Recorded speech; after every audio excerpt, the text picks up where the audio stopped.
The Virginia Cable Telecommunications Association and your local cable provider presents Cable Reports.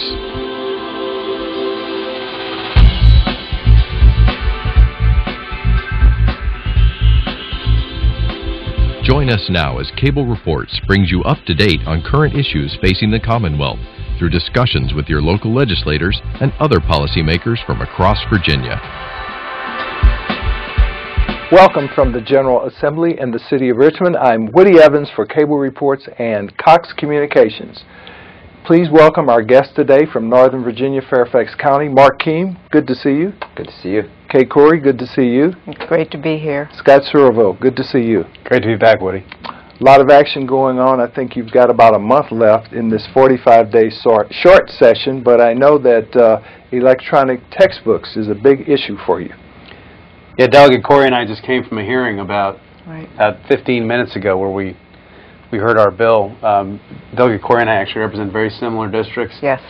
I represent a very diverse part of Fairfax County. It's about 29% foreign-born population. It's got about a 48% average free reduced lunch population. And the county has rolled out this electronic textbook program, which is, it's really more online learning systems where you have to have a computer to do your homework and study. And I have a lot of constituents that don't have computers and don't have broadband, and they're not able to access the same tools as the other kids are in my district, and I didn't think it was fair, and so I put in a bill to deal with it. To me, it's like asking somebody to pay for a trumpet if they want to be in band, or pay for a football helmet if they want to play football. I don't think public schools should have tools that are available to kids that are dependent on your family's income or wealth in order to use, and so we just came from that hearing.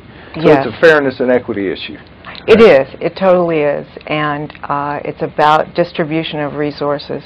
It's also about proper planning on the part of local officials. And unfortunately, that hasn't taken place. And one of the problems has been that there has not been consistent collection of data about connectivity and broadband distribution. And that is another issue that we were talking about.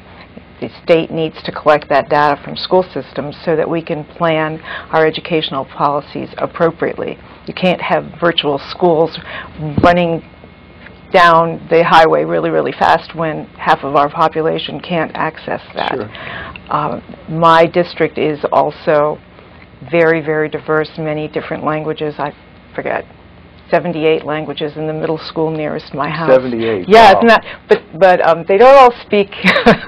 They don't all speak at once. But it is a real problem. I know it's a real problem in terms of electronic textbooks. Otherwise, it's not any kind of problem at all. And my children have benefited greatly from the diversity in my community. But it's also that diversity has also been a problem in voting. Sure. And I saw a lot of distressing situations in my district on election day, especially having to do with people for whom English is not their first language, being in line a very long time because there either weren't the materials in their language that would help them understand what was on the ballot, or there was no one who could interpret, or the one person who was in charge of helping people for whom English was not their first language was supposed to deal with about 15 different languages. So I have a piece of legislation in that will request, not mandate, electoral boards to note the language communities located within different areas.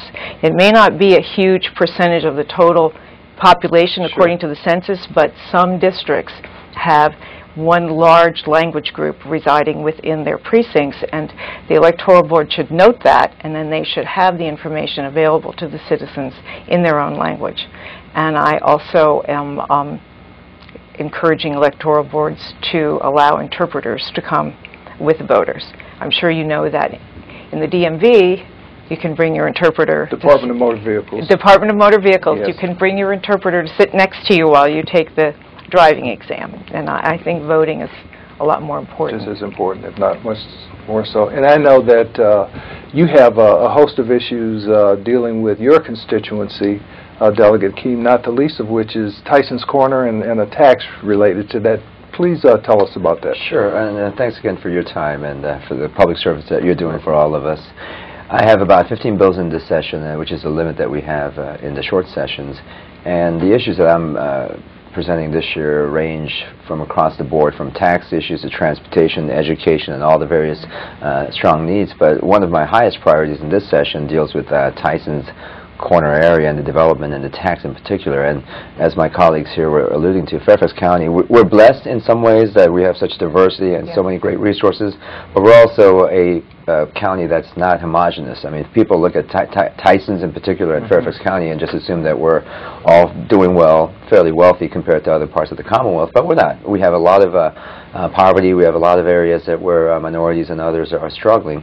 And in my area, in the Tyson's area, even though we see the big buildings and we see the skyscrapers and the Fortune 500s, the reality is we have a lot of senior citizens who are on fixed income, who lived there, moved there many years ago when it was just a farm, and now they're living in a town that's growing around them. And I welcome the development. I like the idea that we're going to have a downtown that's going to be comparable to some of the bigger cities that we have in the country.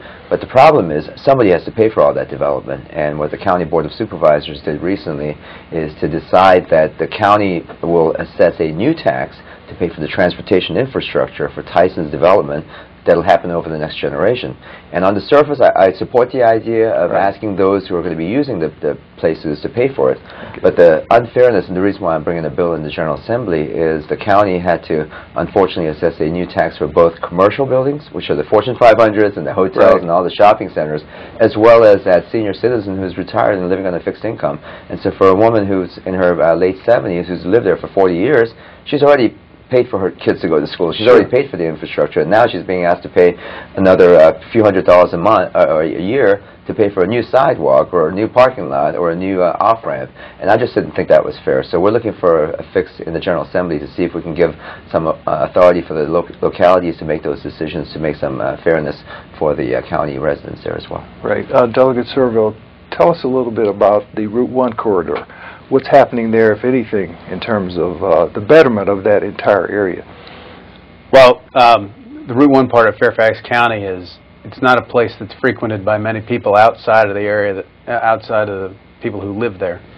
And from my point of view, it's pretty much my #1 priority is trying to bring some improvement to the corridor. Right now, it's a traffic clogged mess. The county hadn't widened Route 1 since I think 1970, and there's probably about 75 to 100,000 more people living around it, south of it in Lorton, where the prison used to be, in the landfill, and in Prince William County, trying to get through it. And so traffic is awful. Senator Poehler and I have been working, and Senator Eben as well, with the Department of Transportation to secure about $2 million to complete the first study that's required in order to widen Route 1 and bring either a metro extension or some other mode of transit down Route 1. And we've been having discussions over the last 2 weeks to lock in that money, which I think we've finally done. We have a meeting coming up in about 2 weeks to agree on the complete parameters of that study. But getting that process started has been a 20 to 25 year ordeal that I think we're finally bringing to conclusion. But my part of the county also has, last weekend I put in a bill about car title lenders and payday lenders and check cashers and precious metal dealers.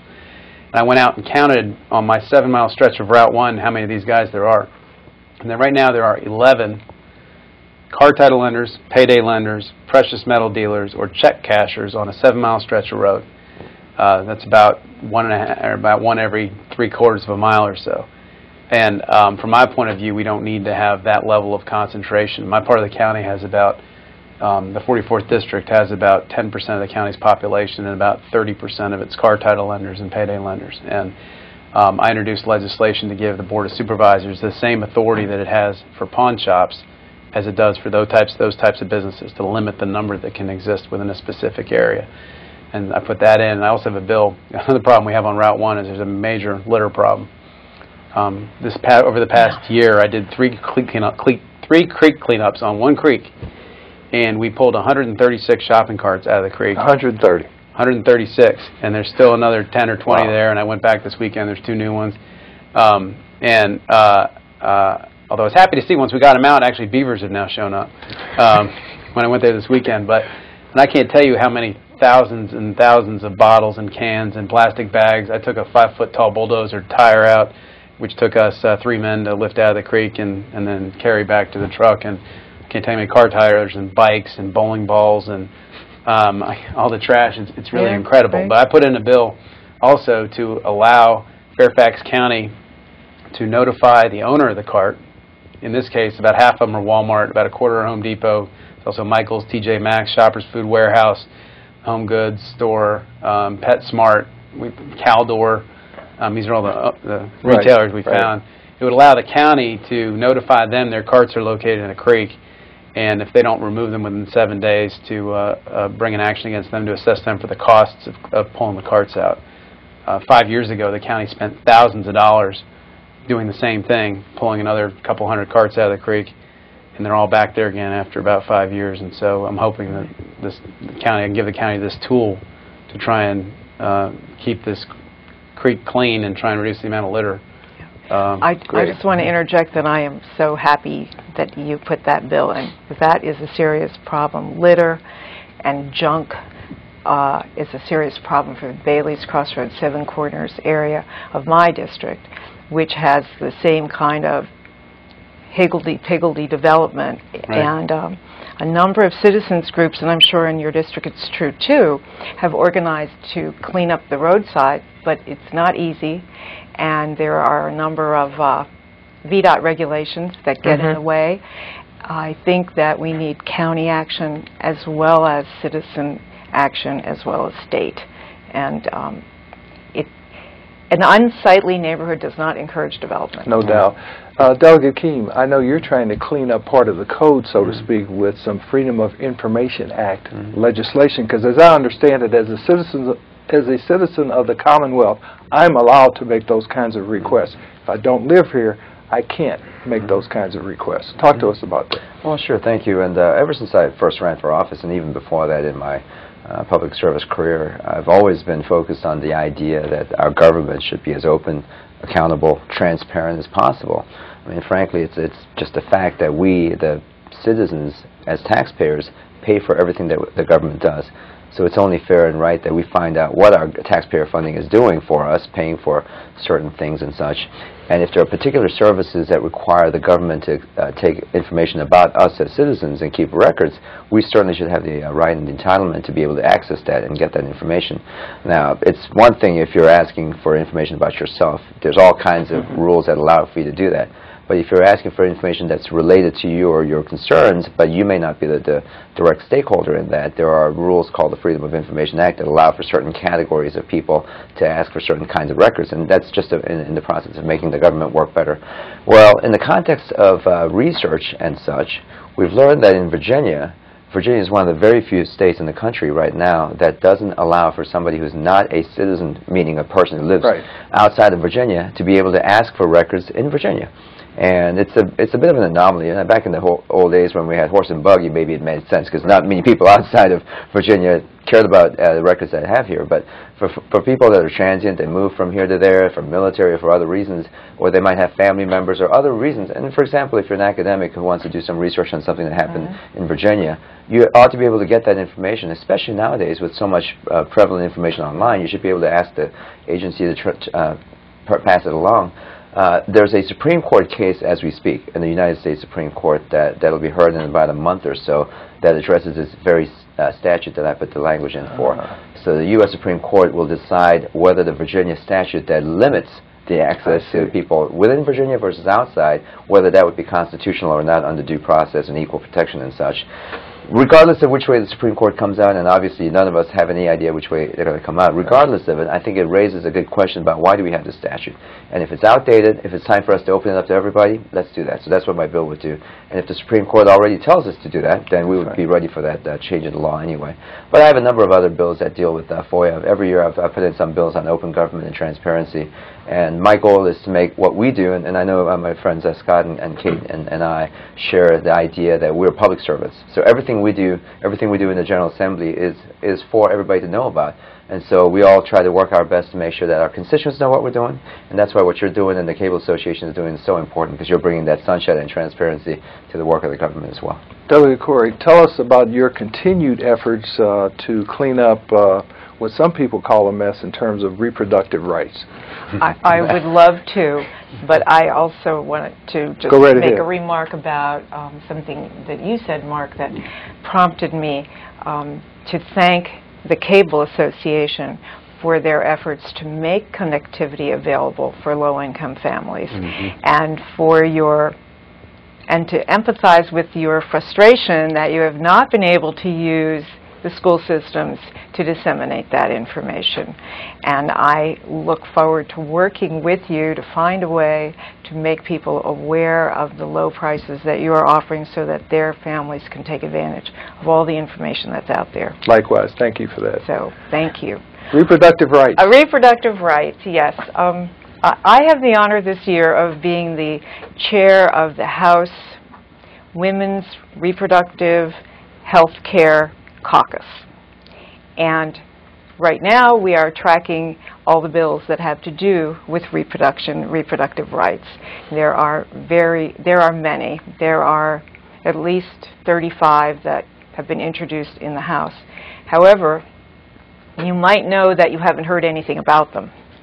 And that is because there has been a concerted effort on the part of the majority party to push all the bills into one or two committees that are designed to kill them, and committees that only operate on late Friday afternoon, when there's no newspaper, there are very few constituents coming to testify. And I am disappointed in that head-in-the-sand attitude. I think that it's very, very important for us to look at what we legislated last year, the impediments that were put in place for a woman to receive an abortion. And we also have a number of healthcare clinic pieces of legislation that are really going to adversely impact them and pretty much force the healthcare clinics to close. Right now there are very few, and I know the one that is bordering my district is going to have to really struggle to meet the outrageous demands that have been put upon them by the legislature. And I would also like to say that yesterday was the 40th anniversary of the Roe v. Wade decision. And I felt compelled to mention that on the floor, and I am compelled now to mention that I was very disappointed in a lot of the responsive speeches that were made. The legislature, we are here to govern. We're not here to legislate morality or one particular religious viewpoint. And those statements, the statements that were made in response to being reminded that it was the anniversary of Roe v. Wade, were all based on those convictions, moral convictions, religious convictions, and not health care and not good governance. Speaking of health care, the Commonwealth is faced with a momentous decision this year as a result of the upholding of the Affordable Care Act, which gave states a lot more flexibility in terms of Medicaid expansion. What's happening on that front?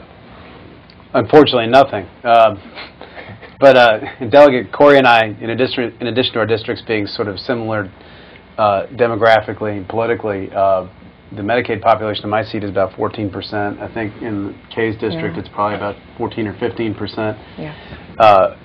You know, in the 44th district, there are 9,000 people who get their health care from Medicaid. 8,000 of those are children in the 44th. That's about 1 in 3 kids. If you meet a child from the 44th district, 1 in 3 of them currently is getting their health care from Medicaid. My district, the 44th, according to the maps I've seen, the zip codes that are contained within it, has the largest percentage, the highest percentage of what are called non-acuity emergency room visits in Fairfax County, meaning people using emergency rooms for primary health care purposes. the Which Medicaid is very costly and inefficient. It's very inefficient. It costs everybody a lot of money that we all end up paying through our own private health insurance premiums or otherwise. You know, the Medicaid expansion would be a huge help to folks in my district. It would help spread the cost of those people's health care across everybody instead of concentrating it on private insurance where it falls right now, because that's where the only place the system can make up the cost is. And it's insane to me that we're not doing anything about it. I mean, the federal government has agreed to pick up 100% of the cost, declining to like 90% of the cost about 10 years out. And they estimate that by expanding, if the state would take this federal money that they're offering to us, we could create 30,000 new jobs in Virginia. It's mind-boggling to me as to why we wouldn't take it. But the governor's indicated he has no interest in expanding Medicaid.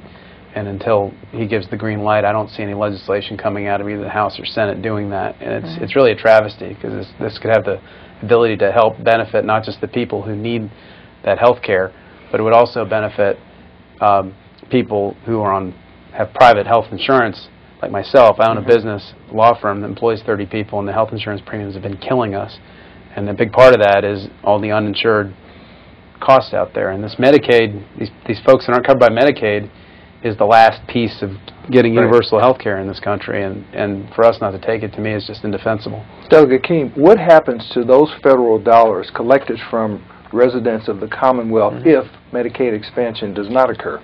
Well, it'll go to the states that did accept that, Okay. and obviously there are only a finite number of taxpayer dollars that are out there, and if we don't take it, some other state will take it. It's a lot like the argument you hear in Northern Virginia, where we, even though we don't have the largest population base in Northern Virginia, we have the largest wealth base in terms of the income tax and the sales tax. Right. And so for every dollar that we in Northern Virginia send down to Richmond, a lot of that goes around to the rest of the Commonwealth and doesn't come back to us. Same concept here. If Virginia doesn't accept the contribution that we've already made by returning that federal dollars as Medicaid waivers for us and the payments for us, then those are going to go to the other states. And the sad thing, and again to my friend Scott's point, the sad thing here is I understand the philosophy. I understand the political decisions that people make in terms of for or against Obamacare, for or against the president's agenda. I get that. But the campaign is over. 2012 is a very clear election year. Americans overwhelmingly said President Obama is doing the right thing, and his accomplishments, including the Obamacare health care, was something that we should support. And the Supreme Court has also said this is legal and legitimate. So that debate is over. Now the question is, as we are governing in the Commonwealth of Virginia, what is in the best interest of our people, all of us? And for those who have absolutely no place to turn because they're uninsured or they can't afford private insurance, the only place they can turn to is Medicaid. And for us to be able to use politics and the past campaigns as a reason why we're blocking something from going forward, I think is a really a sad situation that we have in Virginia. So I really hope that the governor will reconsider that. And one thing that all of us as citizens can do beyond us as elected officials, everything that the citizens can also do is to weigh in and say, listen, this is important for our Commonwealth, and Governor McDonald, please reconsider your decision to deny this money that's coming in, because it's not a matter of being fiscally conservative. That money is going to go somewhere else. Will it be a good thing for the Commonwealth to be known as the first state to do away with the gas tax? That's part of the governor's proposal. Well, I'll tell you just a very quick reaction to that. And I serve on the Finance Committee, and we'll be seeing this bill. In fact, this afternoon we're going to start the conversation, and most likely next week we'll start the heavy lifting on this. And I've talked to the governor on a number of occasions, and I said, listen, I mean, I'd like to keep an open mind. There are plenty of things that we should be proud of Virginia being the first. We're one of the first, obviously, states, and we've produced more presidents, and there are lots of things that we do that's very good and very well. We have great schools. But when it comes to experimenting with our democracy, experimenting with our tax code, I don't think we should be the first here. The gas tax, regardless of whether it's a declining revenue source or not, the reality is it's the only dedicated stream of money that we have, guaranteed. And so as you and I go to the gas pump and we put in 17.5 cents every single gallon, that money is going to pay for maintenance and for construction. If we took that away and replaced it with a regressive state sales tax that says people don't even have cars and have to pay for the gas, I think that's a wrong shift. Now, I'm willing to consider everything on the table, but I think we have to be smart about what we do on transportation, because we are talking about money that's going to impact our lives. Sure. Delegate Kory, Yes. what about that sales tax? Supposedly it's going to make up the difference. All these people who will no longer pay a gas tax who are non-residents will make that up in our retail establishments. I have to say that I believe that that is a myth. I do not agree with that. I know that around 30% of the traffic on our major highways is transversing the state. They are from outer state, and they would contribute through the gas tax to the maintenance of our roads, albeit it's not a lot, but it certainly is better than nothing. And by getting rid of the gas tax and raising the sales tax, you know, we are allowing them to use our roads for free and charging our citizens in order to let them use the roads for free. And I also think that charging hybrid car owners a higher registration fee because they don't use as much gas and don't pollute the air as much as a regular car does is a serious disincentive to being environmentally cautious and aware. Doing the right thing. And of course, to the extent that we don't want to rely upon the federal government for Medicaid expansion, apparently we're willing to bet that the Congress is going to pass a law which will allow the taxation of internet sales in the state, something that's been languishing there for about 10 years. And that's part of the governor's proposal as well. No, listen, there's so many problems with the governor's plan, I can't even begin to tell you. I mean, first of all, the long-term studies that have been done say that we need between $4 and $5 billion a year. Right. The governor's plan, I think, raises something like $750 million a year. So it gets to about 10 to 15% of what the need is.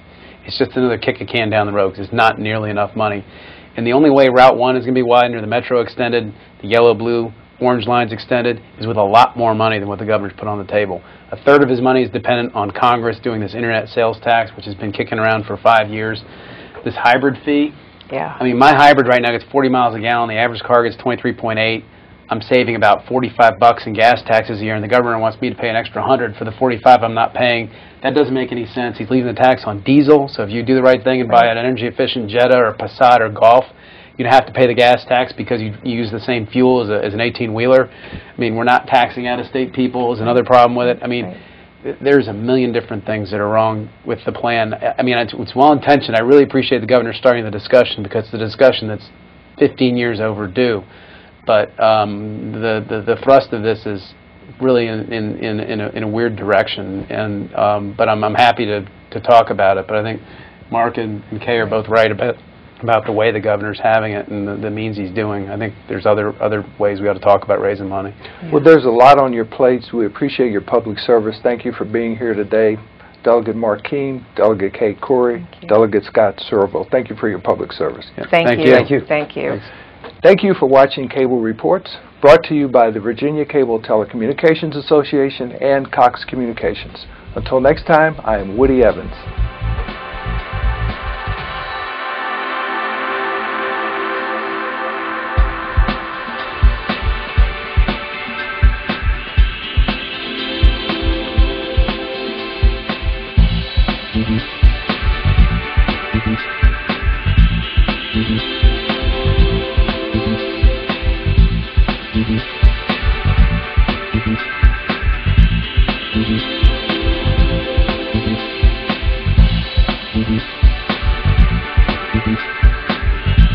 Mm-hmm.